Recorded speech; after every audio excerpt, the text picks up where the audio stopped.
1947 में जब पाकिस्तान और हिंदुस्तान आज़ाद हुए तो कश्मीर का मामला सर फहरिस्त था, क्योंकि वहाँ के महाराजा अर्सा तक ये फैसला नहीं कर सके कि मैं पाकिस्तान से मिलूँ या हिंदुस्तान से मिलूँ, और दोनों तरफ से दबाव उन पर पड़ रहा था, लेकिन वो गुमगू की हालत में थे। इस दौरान पाकिस्तान की तरफ से कुछ कबायली लोगों ने कश्मीर में हमला कर दिया और वो श्रीनगर की तरफ बढ़ने लगे, लेकिन अपनी आदत से मजबूर होकर रास्ते में बारामूला में उन्होंने लूट मार शुरू कर दी, बजाय इसके कि आगे श्रीनगर की तरफ जाते।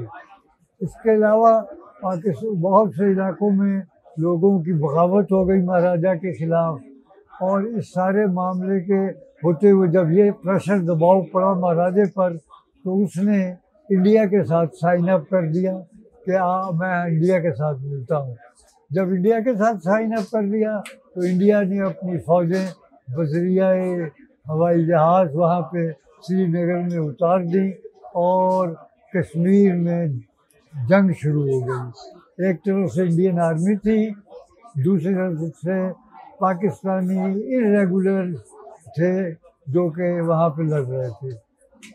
उस ज़माने में फिर जनरल अकबर खान जो तब अभी जनरल नहीं हुए थे, ब्रिगेडियर थे, तो वो उनको पाकिस्तानी अफवाज का इंचार्ज बना दिया गया था, और ये इंडिया के ख़िलाफ़ जो लड़ाई जारी थी उसके इंचार्ज जनरल अकबर खान थे।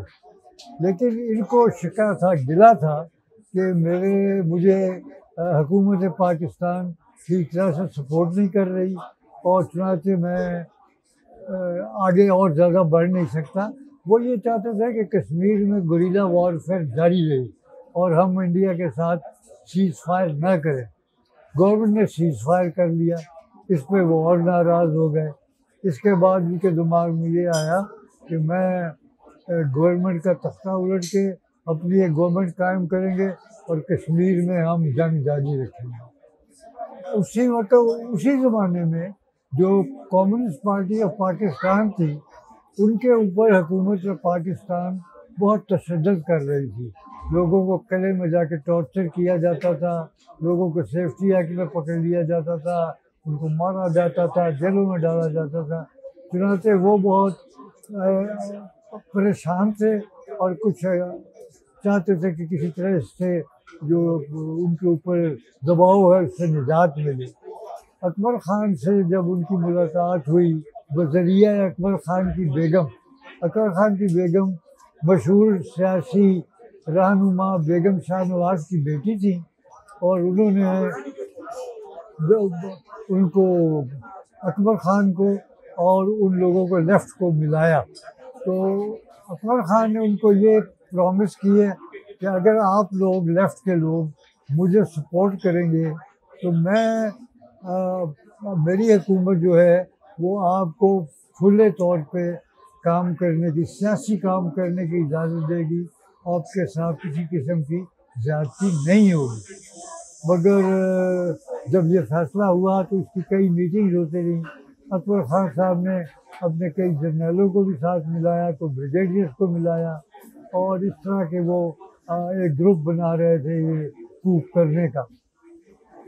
आखिरी मीटिंग 23 फरवरी को 1951 को हुई जनरल अकबर ख़ान के घर, जिसमें सज्जाद ज़हीर, फैज़ अहमद फैज़ और मोहम्मद हुसैन, 3 आदमी जो लेफ़्ट के नुमाइंदे थे वो आए, और बाकी बहुत सारे फौजी अफसर थे। वहाँ पे 6-8 घंटे तक गुफ्तगू होती रही, लेकिन आखिर में ये फैसला हुआ कि ये कूप हम नहीं करेंगे, इसलिए कि इसमें बांग्लादेश वो जो ईस्ट पाकिस्तान है उसका क्या बनेगा। तो चुनांचे बहुत लंबी बहस के बाद ये फैसला किया गया कि there will be no coup, there was no agreement, और हम लोग बर्खास्त हो गए। लेकिन गवर्नमेंट को पता चल गया था सोर्सेस के जरिए कि ये मीटिंग हुई है, और उन्होंने गिरफ्तारियाँ कर ली, और उन्होंने और उन्होंने बाज़ जो वादा मुआफ़ गवाहों से ये झूठा गवाही दिलवाई कि इन लोगों की आपस में एग्रीमेंट हो गई थी कि ये कूप करेंगे, मगर कूप दरअसल में नहीं करना था। There was no agreement. Legal position ये है, लीगल पोजीशन कूप के एग्रीमेंट जो ये कॉन्स्पिरेसी केस बनाया गया। कॉन्स्पिरेसी की डेफिनेशन कानून में ये है कि when two or more persons commit an illegal act, when two or more persons agree to commit an illegal act, that is a conspiracy. The agreement is an essential part of a conspiracy. Because there was no agreement, this was not a conspiracy. Therefore, the case of the government was false in this respect, and they made the approval give false evidence.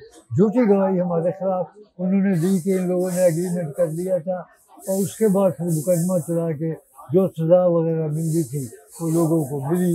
मगर मैं ये कहना चाहता हूँ कि ये case जो था वो सही नहीं था, हम लोगों ने प्रूफ नहीं किया।